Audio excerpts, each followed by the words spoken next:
Imhotep.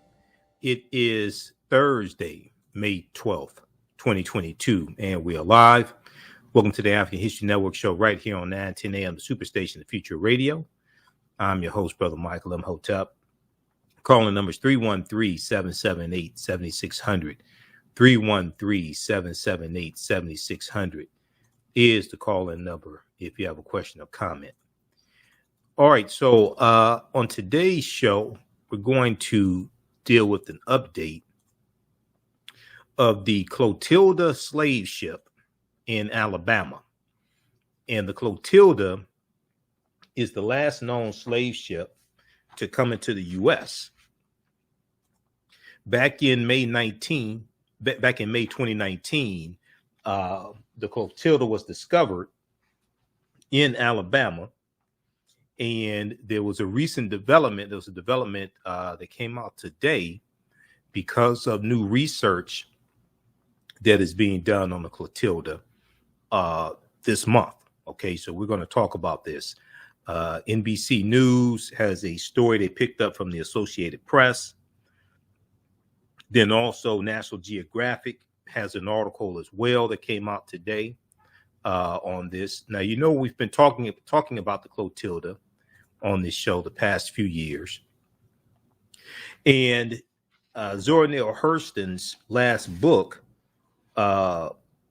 Barracoon, was about, it was an interview, part of the book was an interview with Cudjoe Lewis, who for a long time we thought was the last living survivor of the Clotilda. We know it was in about 2018 that Zora Neale Hurston's last manuscript was published, and that was dealing with Cudjoe Lewis. Okay, so we'll discuss that as well. All right, on the African History Network show, we focus on educating, empowering, and inspiring people of African descent throughout the diaspora and around the world. Because right now it's correct wrong behavior. What you do for yourself, what you do to yourself, and what you allow other people to do to you and get away with is based upon what you think about yourself. What you think about yourself is based upon what you haven't taught about yourself. What you've been taught about yourself is based upon everything you've read, heard, and seen about yourself. Okay, if we look at this story here from NBC News, and we're going to get into some background information dealing with the Clotilda. And these 110 Africans were brought into the U.S. because of a bet by a wealthy white landowner named Timothy Mayer, who bet some other white businessmen that he could bring a slave ship into the U.S. even though it was illegal. Okay. Even though it was illegal. So if we look at this article here from NBC News that was picked up from the Associated Press, this article came out today. Alabama shipwreck holds key for descendants of enslaved Africans. Alabama shipwreck holds key for descendants of enslaved Africans. The question is, give me a timetable. What's the date for getting that boat out of that doggone water? Asked African Town resident and activist Joe Womack.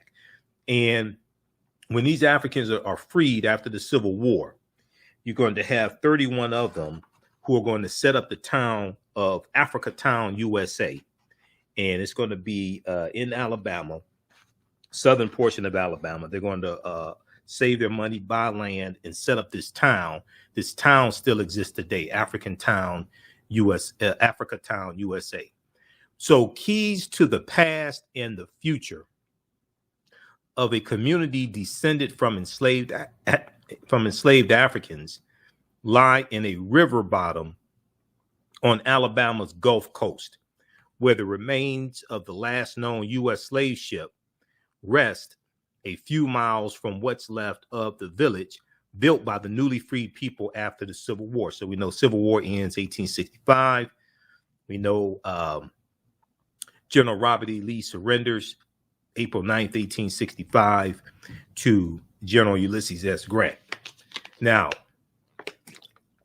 even though the Civil War is going to continue until August 1866, basically for all practical purposes, That's looked at as the end of the Civil War, okay, in April 1865. Now, work performed this month, May 2022, will help answer a question residents of the area called Africatown, USA, are anxious to resolve. Can remnants of the slave ship Clotilda be retrieved from the water to both fill out details about their heritage and to serve as an attraction that might revitalize the place their ancestors built after emancipation? Now, a crew hired by the Alabama Historical Commission, working over 10 days ending Thursday, May 12, 2022, took fallen trees off the submerged remains of the ship, scooped muck out of the hull, Hull, hull, and retrieved displaced pieces to see what's left of the Clotilda, which is described as the most intact slave ship ever found. It's described as the most intact slave ship ever found. The work will help determine what, if anything, can be done with the wreckage in years ahead. Now, some want a museum featuring the actual Clotilda slave ship, which was hired by a rich white steamship captain named Timothy Mayer, a rich white steamship captain, on a bet to violate the U.S. ban on slave importation the year before the Confederacy was founded. So this ship comes in about July 1860, the year before the Civil War ends, the year before the Civil War begins. And the year before the Confederacy was founded to preserve slavery and white supremacy in the South. Now, the question is, give me a timetable. What's the date for getting that boat out of that doggone water? Africatown resident Joe Womack asked team members during a public forum as work began. Now, nearby at a new heritage house that could display artifacts is under construction. Now, if we look at, I want to flip over here and look at the article here from, well, there's an article from National Geographic, and let me see something here because I have to log in to my National Geographic account here in Firefox. I got to try to do that on the break. I have it up in I have to log into it in Google Chrome. I have it up in Firefox. But there was a ban. The international transatlantic slave trade was abolished January 1st, 1808. Okay. And we've talked about this here on the show before. If we look at this article from history.com, official website of the History Channel, this deals with March 2nd, 1807. Congress abolishes the African slave trade. Congress abolishes the African slave trade. This is why when I talk about reparations, repairing the damage of a legacy of slavery, decades of Jim Crow segregation, redlining, housing discrimination, different things like this, we don't understand how to make legal arguments for reparations. Okay. We don't understand how to make legal arguments for reparations. And the reason why the international transatlantic slave trade was abolished was because of Article 1, Section 9, Clause 1 of the U.S. Constitution that most of our people haven't read. So we don't understand any of this. March 2nd, 1807, Congress abolishes the African slave trade. The U.S. Congress passes an act to prohibit the importation of slaves into any port or place within the jurisdiction of the United States from any foreign kingdom, place, or country. From any foreign kingdom, place, or country. The first shipload of African captives to the British colonies in North America arrived in Jamestown, Virginia, August 1619, even though codified slave laws did not exist in any of the 13 colonies then. The first colony to have codified slave laws was Massachusetts, 1641. Okay, now, if you skip past some of this, after the war, as enslaved labor was not as crucial after the American Revolutionary War, as enslaved labor was not as a crucial element of the Northern economy, most Northern states passed legislation to abolish slavery. However, in the South, the invention of the cotton gin in 1793 made a major industry and sharply increased the need for enslaved labor. 1793, cotton gin makes it much easier to pick the seeds out of cotton. Then 1803, Louisiana Purchase, the territory that the U.S. gets from France doubles the territory of the U.S. So this increases the need for slave labor also. Now, tension arose between the North and South. As the slave or free status of new states was debated. We'll continue this on the other side of the break. Listen to the African History Network show. I'm Michael Imhotep. We'll be back in a few minutes.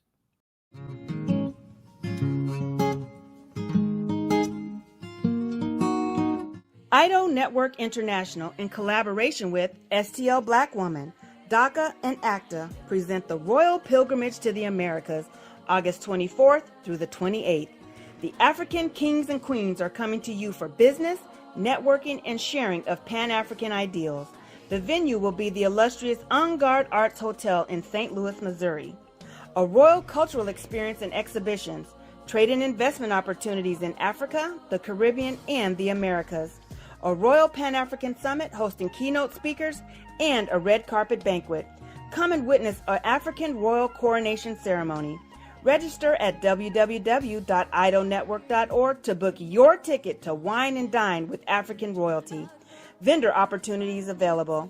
Get face-to-face with the royals who own the land and resources for business. Contact DACA for deal room information at 602-730-4572.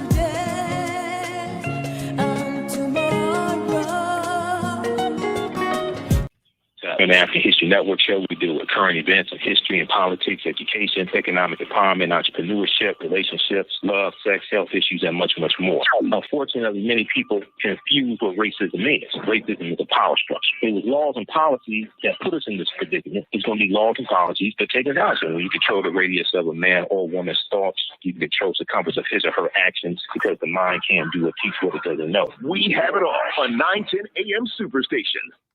Welcome back to the African History Network show right here on 910 AM Superstation, the Future Radio.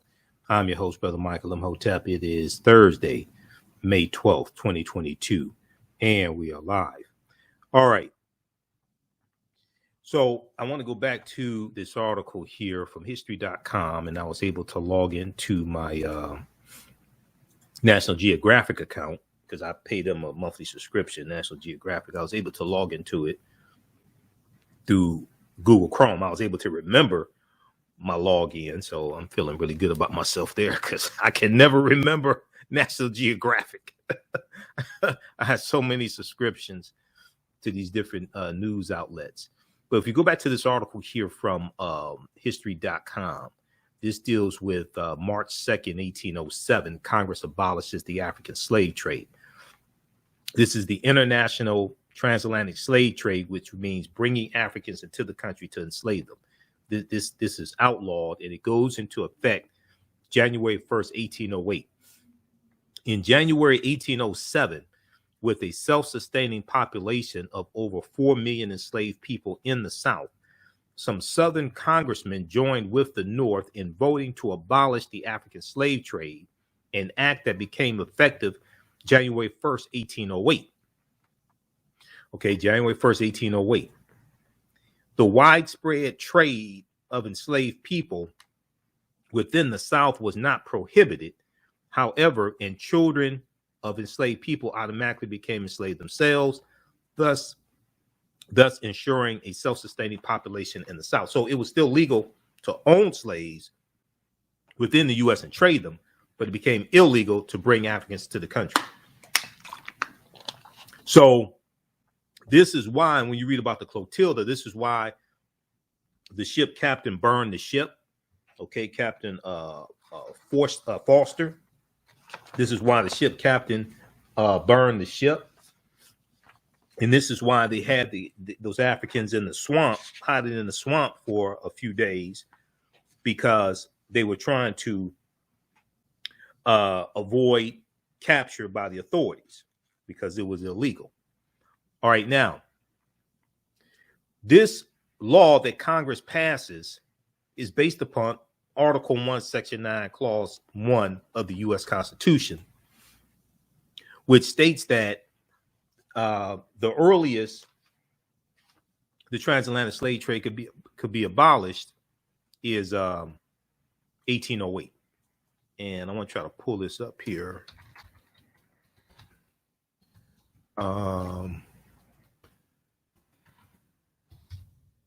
There's let's see here. We have, I think it's the article from Politico that shows this. There's one of these articles I have that shows it in the U.S. Constitution. This is why it's important to read it.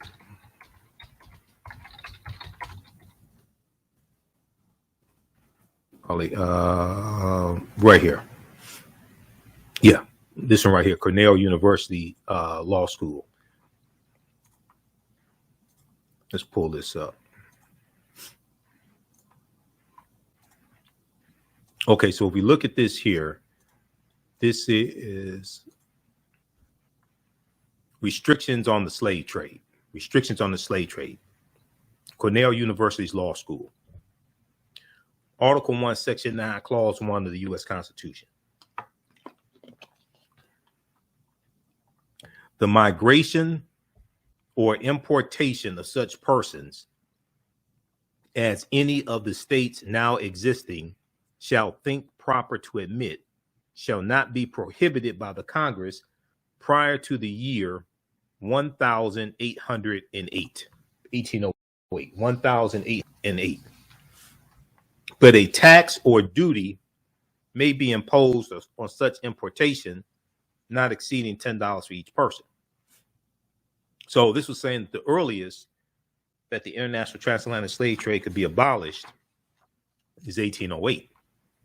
So Congress passes the bill March 2nd, 1807. It goes into effect January 1st, 1808. What this means is that all the African slaves, all the Africans that were brought into this country to be made slaves from January 1st, 1808 to June, July 1860, when the Clotilda comes in, that's all illegal based upon federal law. And there are court cases to back up your argument, because there are court cases of white men who were caught trafficking Africans and they were prosecuted. Some are not really going to be punished that much, but it was illegal. This gives you a legal foundation for reparations because it's a violation of federal law. Prior to 1808, it was legal to enslave African people. It's legal to bring them in here. I hear some of the dumbest arguments dealing with reparations. None of them are rooted in law. This is why a lot of these arguments haven't gone very far and are not going to go very far, because when you go to lawmakers, you go to argue law. You don't go to argue morality. If you want to argue morality, go to church. Lawmakers legislate. They write laws.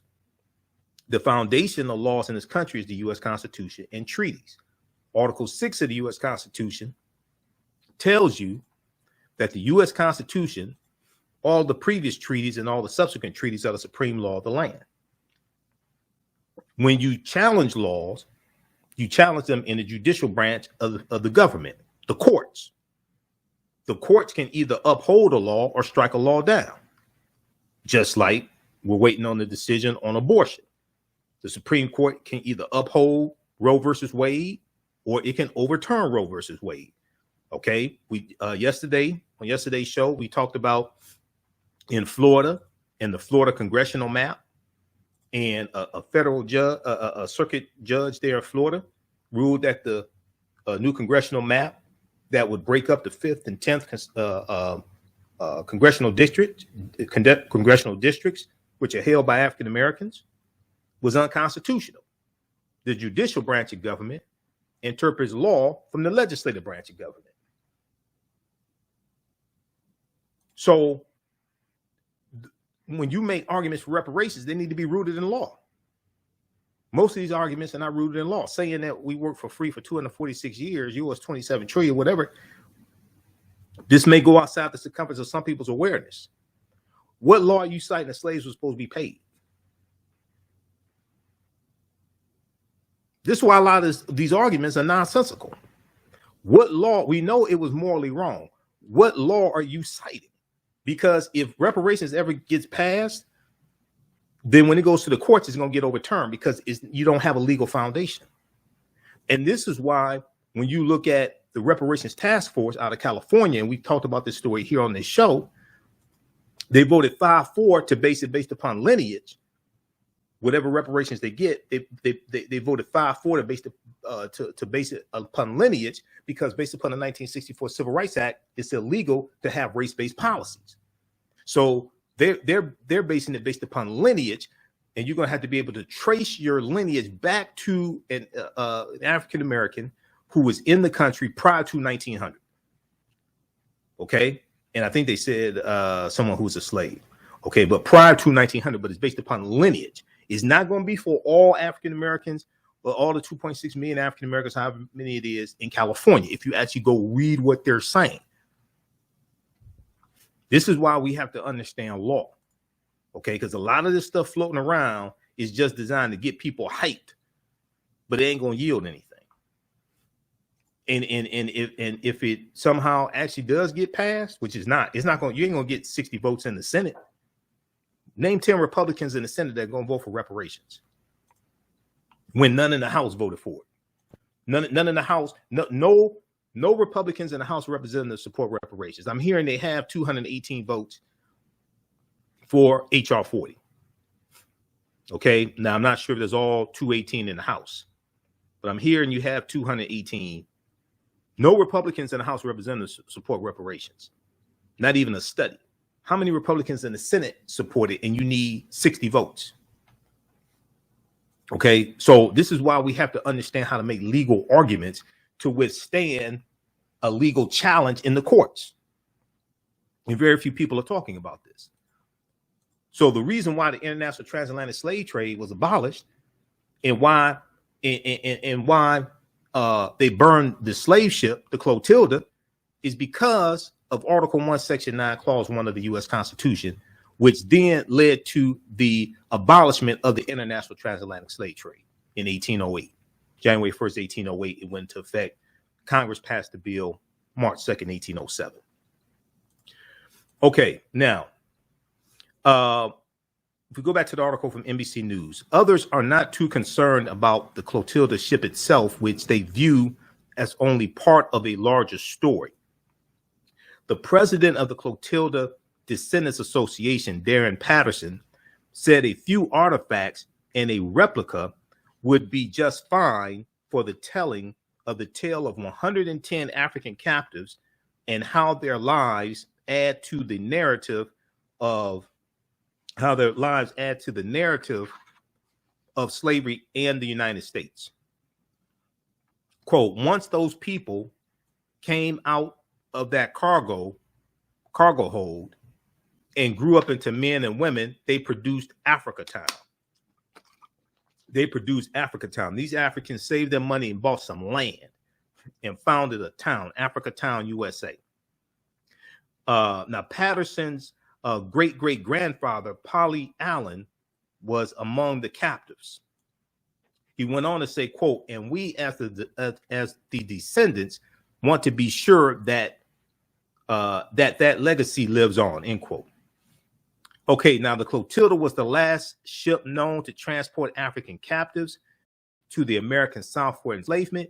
It departed Mobile, Alabama, decades after Congress outlawed the international transatlantic slave trade in 1808 on a clandestine ship, on a clandestine trip funded by Timothy Mayer, whose descendants still own millions of dollars worth of land around Mobile, Alabama today. We're going to continue this on the other side of the break, and we're going to deal with this backstory of what happened. Timothy Mayer made a bet with white businessmen that he could bring in a ship of Africans into the country and circumnavigate around the authorities. That's why these 110 Africans ended up in the U.S., because this white man was so demonic, he made a bet, and these Africans were ripped away from their country. You listen to the African History Network show. I'm Michael Imhotep. We'll be back in a few minutes.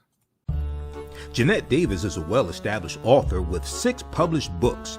Black Survival in White America from Past History to the Next Century was published in 1995, and it delves into the history of African Americans before slavery up to contemporary times. The Great Divide Between Blacks and Whites was released in 2008, and her autobiography, Black Just Like My Mama, was published in 2010. Soulful Journey, The Business of Beings, was released in December 2021, and her 2 latest books, Echoes from the Heart, Love Throws Poetry, and Master Being Human, were both published in January of 2022. Jeanette Davis' writings delve deeply into the psyche of Black people from ancient to contemporary times. She cuts no corners and leaves no stones unturned in relating truth, letting the chips fall where they may on both African and European doorsteps. Order Jeanette Davis's books today at Amazon.com. Search for Jeanette Davis and get to know her work today. iRedify is a Black-owned digital platform that showcases Black and Brown cultures and people. The books on the platform are written by African American authors, Afro-Caribbean authors, African authors, and so much more. Kids 14 and under can read ebooks, listen to audiobooks, and complete learning activities. Kids can even write in the books digitally. Get unlimited access to everything on the platform for only $8.99 a month at iRedify.com. Sign up for your membership today.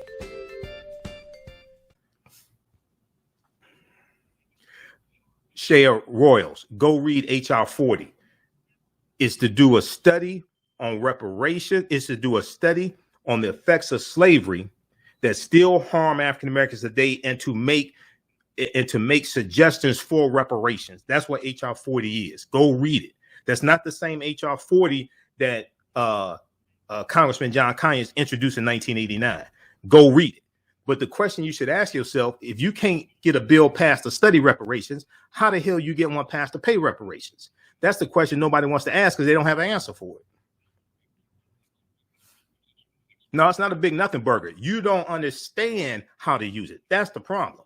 If you can't get a bill passed to study reparations, Shea, then you explain to me how you get a bill passed to pay reparations. It's not useless. You don't know how to use it. America must have a massive history lesson. Americans are very ignorant of history. 62% of Americans knew very little or nothing about Juneteenth.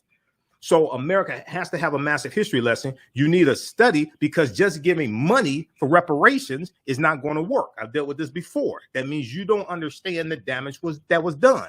We're dealing with a people who largely been taught to hate themselves, who've been stripped of their history, culture, language, spiritual systems. 97% of our dollars each year is spent on people that don't look like us. So if we all got $1 million a day, $500,000, $2 million, whatever number you want to put on it, white people have it all back by this time next week. You can't look at the spending patterns of African Americans each year and then think if we get a lump sum of money, that's going to change. No, we're going to give it right back.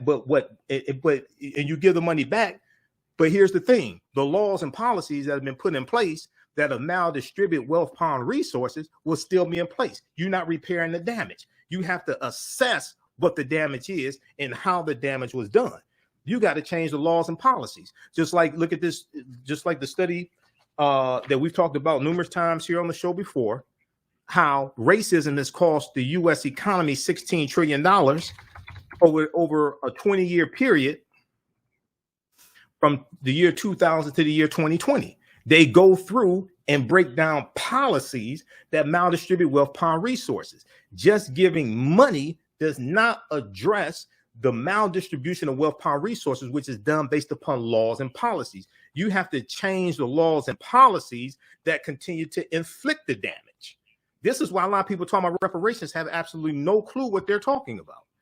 Read this article right here. Racism has cost the U.S. $16 trillion Citigroup fines. They go through and break down. This is from Citigroup Bank. They go through and identify three main things. Black workers have lost $113 billion in potential wages over the past 2 decades because they couldn't get a college degree. The housing market lost $218 billion in sales because Black applicants couldn't get home loans. About $13 trillion in business revenue never flowed into the economy. Welcome back to the African History Network show right here on 910 AM, the Superstation Future Radio. Okay, I had to deal with somebody who has absolutely no understanding of repairing the damage, okay, of racism, all right? Repairing the damage of slavery, things like this, okay? And go read this study here from this is why our people are screwed up with reparations, and the way you're going about it, you ain't gonna get a damn thing. This is why. You have no understanding how to make legal arguments to repair the damage. And HR 40 is important because you need a study to assess how bad the damage is. Just giving money is not going to, just cutting the check, just giving money is not going to repair the damage. You haven't assessed what the damage is. It's laws and policies that continue to inflict harm upon us today. Okay. Every year we go to conferences that talk about how we spend 97% of our dollars with people that don't look like us. So if we get $1 million or $500,000 or whatever it is, which you're not going to get because you're not even making legal arguments, and you can't cite no damn law that states that slaves are supposed to be paid. People are running game on our people. You're not making legal arguments. You can't cite no law saying slaves were supposed to be paid. What colony was the law in? What state was the law in? Was the law federal law? Was it state law? Was it in a county? When you go to lawmakers, you have to make legal arguments. You're not making legal arguments. Article 1, Section 9, Clause 1 of the U.S. Constitution and Article 6 tells you that the U.S. Constitution, all the previous treaties and all the subsequent treaties of the supreme law of the land, that helps you to lay a legal foundation. This nonsense talking about we worked for free for 246 years and didn't get paid. You can't cite no law saying slaves are supposed to be paid. And even if you want to talk about HR 40, Special Field Order number 15, that didn't apply to all the former slaves. That was 400,000 acres of coastal land in South Carolina, Florida, and Georgia, known as 40 acres and a mule. The mule was supposed to be loaned if you actually go read it. We haven't read a damn thing and up here running talking about reparations. You're not making legal arguments. This is why a lot of that stuff I don't get involved in, because it's nonsense. All right, let's continue. So if we look here at how those Africans came into the U.S. in the first place, Timothy Mayer was, and I've had Cam Howard from Cobra on this show before. Okay, so you run that on somebody else.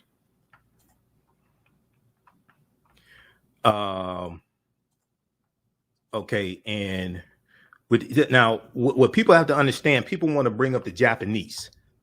We've dealt with this here on this show before. Let's deal with this again. Once again, you have no clue what you're talking about.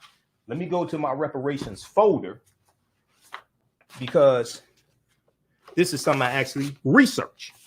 So people want to talk about Japanese. Let's go to my case dealing with the Japanese. 1988, U.S. Congress passed a bill. See, this is justice.gov. This is called research. This is justice.gov, Department of Justice. 1988, U.S. Congress passed a bill to pay reparations to it ended up going to 82,250 survivors of the Japanese internment camps. It was $1.6 billion. It did not go to all the Japanese in America. This is why you have to do research, especially before you come here running this nonsense.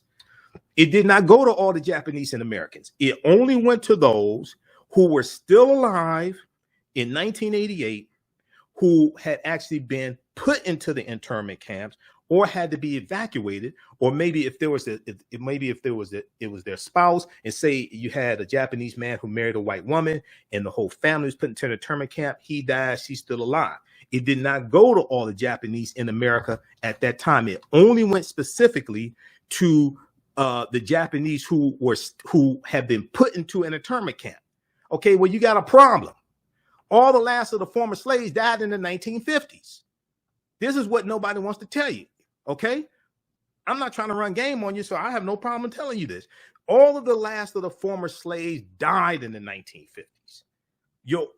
Our situation is much different. And because of the 1964 Civil Rights Act, it's illegal to have race-based policies. This one right here, with the Japanese, was directly dealt with those who were put into internment camps. It was not for all Japanese. This is why you have to go do research.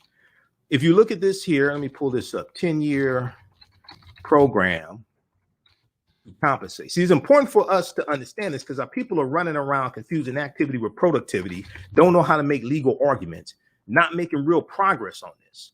And nobody can tell me how to get a reparations bill passed in the Senate. You need 60 votes in the Senate. If you can't get a bill passed to study reparations, how the hell you get one passed to pay reparations? Nobody wants to answer that question. They're running game on you. Okay? They're running game on you. So let's look at this right here. And we'll post it here. Okay. This is from the Department of Justice, February 19th, 1999. It was a 10-year program to compensate Japanese Americans interned during World War II. It wasn't all Japanese Americans in the U.S. After paying out more than $1.6 billion to more than 82,850 persons of Japanese ancestry who were interned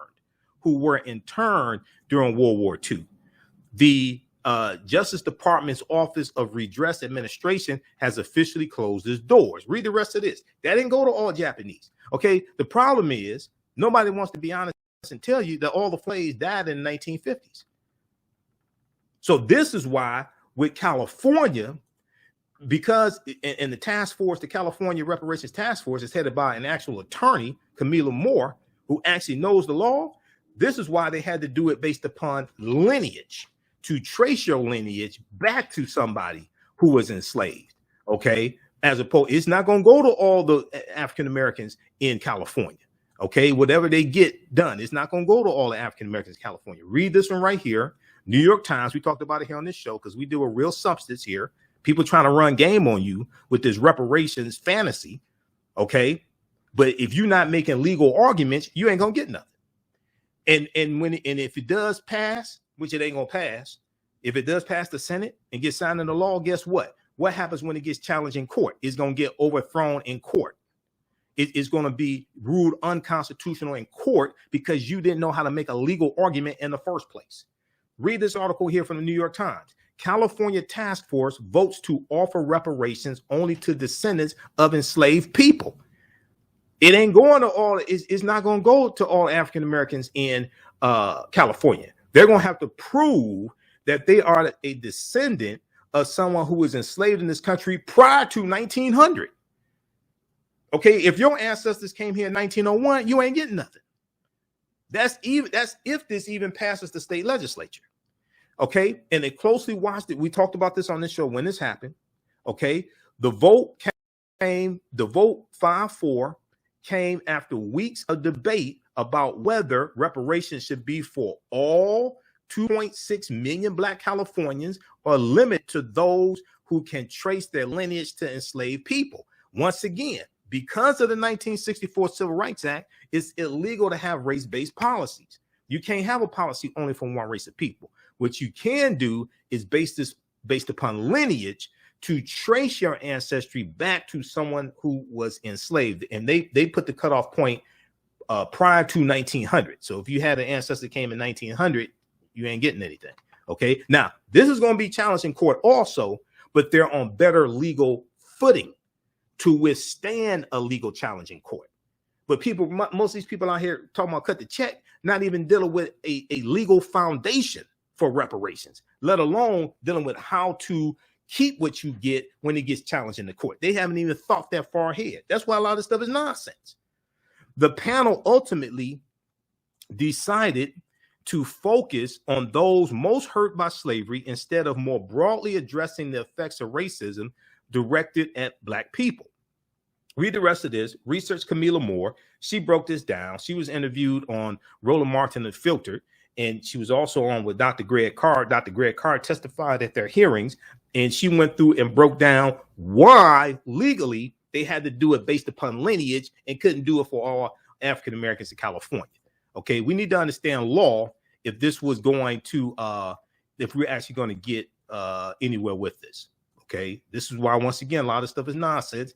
And I encourage people to read this article here from blackagendareport.com. I'm not endorsing Black Agenda Report, but they have a good article by Brother Reggie Marbury and Dr. Jahi Issa. I interviewed these brothers for 4 hours on my show, and this helps to break down legal arguments for reparations based upon the international transatlantic slave trade being abolished in 1808. But you have to understand history and law to be able to make legal arguments.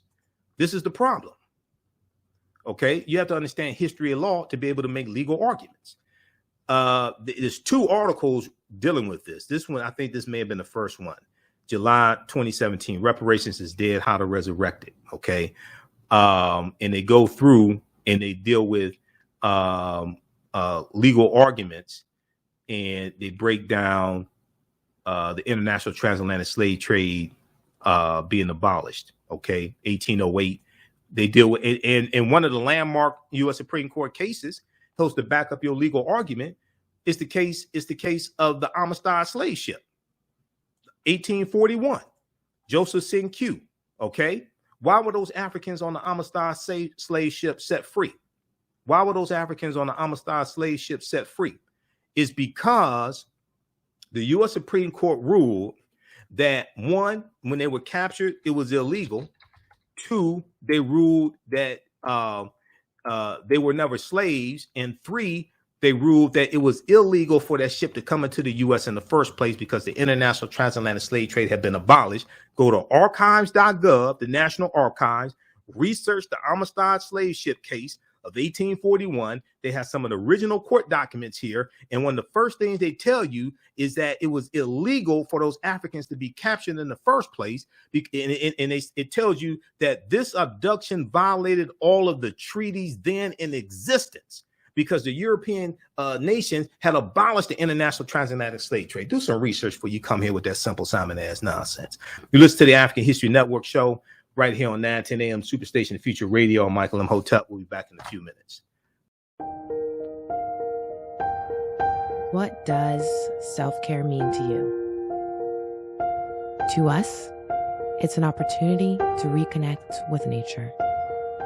A chance to create something remarkable. At Sage and Elm Apothecary, our handcrafted skincare and household products immerse you in Earth's sweetest nectar, connecting you to nature in a way you never imagined. See for yourself and visit us at sageandelmapothecary.com. The work that I do is larger than the fashion industry. It's larger than the art world. And I believe that I was born to bring newness into this world. I'm Kaima McIntyre. I'm 24 years old and I'm an artist. I create everything from paintings to jewelry design, metaphysical jewelry to be specific, and fashion design. The only reason why my prom dress went viral is because people needed it. Within a few days of going viral, Notori Naughton reached out to me and she's like, I saw your dress, can you make me a dress? I was equally as shocked to be asked by a celebrity to design their dress at the age of 17. That's just one person, and the list just continues to go on, to Janet Jackson, to Tyra Banks. It really hits home. That means that the discussion is happening on the grounds in real time. Welcome back to the African History Network show right here on 9, 10 a.m. the Superstation, the Future Radio. Okay, if we go to, I'm going to look at 2 articles here from National Geographic for the sake of time.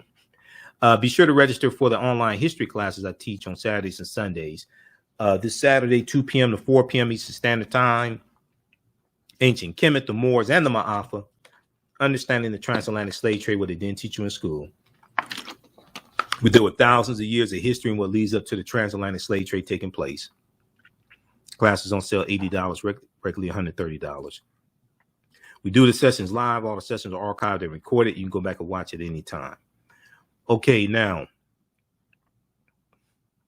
I want to look at this article that came out in 2019 from National Geographic dealing with the Clotilda. Last American slave ship is discovered in Alabama. The schooner Clotilda smuggled African captives into the U.S. in 1860, more than 50 years after importing slaves was outlawed.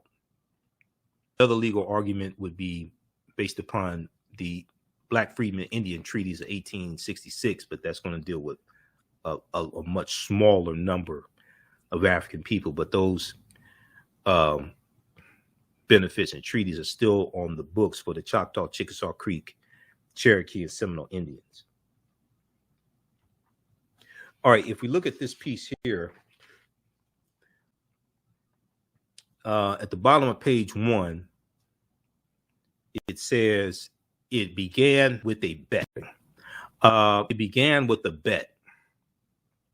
Clotilda's story began with Timothy Mayer, a wealthy Mobile, Alabama landowner and shipbuilder who allegedly wagered several northern businessmen $1,000 that he could smuggle a cargo of Africans into Mobile, Alabama, under the nose of federal officials.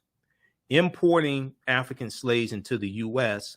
had been illegal since 1808, and Southern plantation owners had seen prices in the domestic slave trade skyrocket because you cut off the international supply.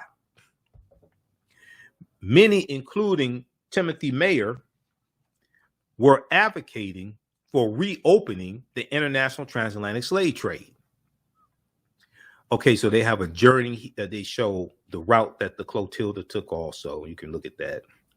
Now, Timothy Mayer chartered a sleek, swift schooner named Clotilda and enlisted its builder, Captain William Foster, to sell it to the notorious slave port of Ouida in present-day Benin to buy captives, okay, which was in the Kingdom of Dahomey, West Africa.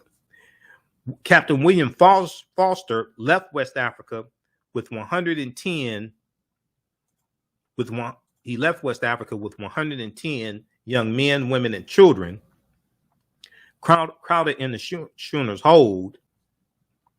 One girl reportedly died during a brutal 6-week voyage. Purchased for $9,000 in gold, the human cargo was worth more than 20 times that amount in 1860 in Alabama. Now, let's see here. Can I close out these ads? After transferring the captives to a riverboat owned by Mayer's brother, Captain William Foster burned the Clotilda. He burned the ship to the waterline to hide their crime because it was illegal to bring Africans to the country. Clotilda kept secrets over the decades, even as some deniers contended that the shameful episode never occurred. After the Civil War ended and slavery was abolished, the Africans longed to return to their home in West Africa. Lacking the means, they managed to buy small plots of land north of Mobile, Alabama, where they formed their own tight-knit community that came to be known as Africatown. Africa Town, USA. There they made new lives for themselves, but never lost their African identity. Many of their descendants still live there today and grew up with stories of the famous ship that brought their ancestors to Alabama. Okay, read the rest of this here. This is from National Geographic. This is from May 22nd, 2019. May 22nd, 2019. The article, last American slave ship is discovered in Alabama, for National Geographic. Okay, also look at the article that came out today from National Geographic. DNA recovery attempt begins on last American slave ship. DNA recovery attempt begins on last American slave ship. Archaeologists hope to unearth valuable information about the enslaved Africans from Clotilda's last passage and have already found evidence of its criminal sinking. So this article came out today from National Geographic about the research that they've been doing this month on the Clotilda. Okay. And then also check out the article from NBC News as well. That's the first article we talked about today. This goes in to say researchers are also attempting to recover traces of human DNA that could yield more information about the captive Africans brought to Alabama aboard Clotilda in 1860. Cellular material could be potentially part of the accumulated sediment on the bottom of the ship's hold. Okay, said Frankie West, director of the Forensic Science Program at Western Carolina University, who will lead a genetic analysis of the material recovered from the wreck in her lab. The research is funded by the National Geographic Society. So check this article out also. All right, look, we're out of time here on 910 AM Superstation WFDF. Those watching on Facebook and YouTube, keep watching for a few more minutes. Right now, Scary Wrong Behavior. It's not over till we win Wakanda Forever. I'll be on Roland Martin Unfiltered on Friday. We'll be back here Sunday, 9 p.m. Eastern Standard Time. Wakanda Forever. Talk to you next time. Peace. Stand by. All right. The article from NBC News. This one right here. Read this one also. Alabama shipwreck holds key for descendants of enslaved Africans. Okay. And this is from it's from the Associated Press, picked up by NBC News, May 12, 2022. Also, read this article here that I referenced with Brother Jahi Issa, Dr. Jahi Issa, and Brother Reggie Mabry, dealing with legal arguments for reparations, which is different than most of this nonsense floating around. Reparations is dead, how to resurrect it. And they deal with the international transatlantic slave trade being abolished in 1808. And all the Africans that were brought in from 1808 to 1860, when the Clotilda comes in, was illegal based upon federal law. So they go through and cite law, okay, with this. And they cite court cases. So go read this. All right. Be sure to register for the online history classes I teach on Saturdays and Sundays. Saturday, it's ancient Kemet, the Moors, and the Maafa. Understanding the transatlantic slave trade, what they didn't teach you in school. We deal with thousands of years of history and what leads up to the transatlantic slave trade taking place. I do a PowerPoint presentation. We have book references, articles, video clips. We do the sessions live. All the sessions are archived and recorded. You can go back and watch it anytime. So even after the course is over with, a year from now, 2 years from now, you'll still have full access to the class. You can go back and watch it. Okay, so You don't have to be present in class. As soon as the class is over with, that day's class is archived, so you can go watch it anytime. I'm going to post a link here, and we have bonus content that you can watch also. So as soon as you register, you can watch last week's class, and you can join us in class this Saturday. Now, on Sunday, we have class number 1 from the Civil War to the Civil Rights Movement and Black Power, 1865 to 1968, starting up. And that's a 10-week online class I teach also. And we deal with history we start with the Louisiana Purchase and the Haitian Revolution in 1803, and we go through to 1968. We deal with the Civil War, Reconstruction, Jim Crow era,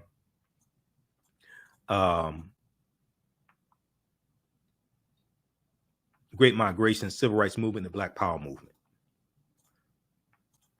And we go through a look at history and see what happened to us after slavery ended. What were the laws and policies put in place to put us in the predicament we're in today, to understand where we need to go from here. That's from the Civil War to the Civil Rights Movement and Black Power, 1865 to 1968. That's at AfricanHistoryNetwork.com. We have a bundle package, 3 courses that you get for $120. It's a $285 value. If you've taken any of my online classes in the past, email me at AHNShow@AfricanHistoryNetwork.com, AHNShow@AfricanHistoryNetwork.com, and you get a 50% discount. All right. All right, we have to get out of here. Talk to you next time. Peace.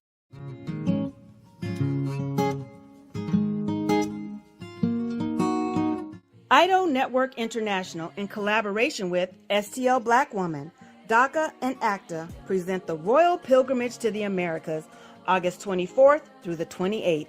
The African kings and queens are coming to you for business, networking, and sharing of Pan-African ideals. The venue will be the illustrious En Garde Arts Hotel in St. Louis, Missouri. A royal cultural experience and exhibitions, trade and investment opportunities in Africa, the Caribbean, and the Americas. A Royal Pan-African Summit hosting keynote speakers and a red carpet banquet. Come and witness an African royal coronation ceremony. Register at www.idonetwork.org to book your ticket to wine and dine with African royalty. Vendor opportunities available. Get face-to-face with the royals who own the land and resources for business. Contact DACA for deal room information at 602-730-4572.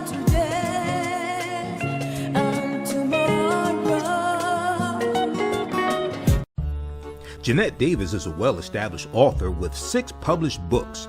Black Survival in White America from Past History to the Next Century was published in 1995, and it delves into the history of African Americans before slavery up to contemporary times.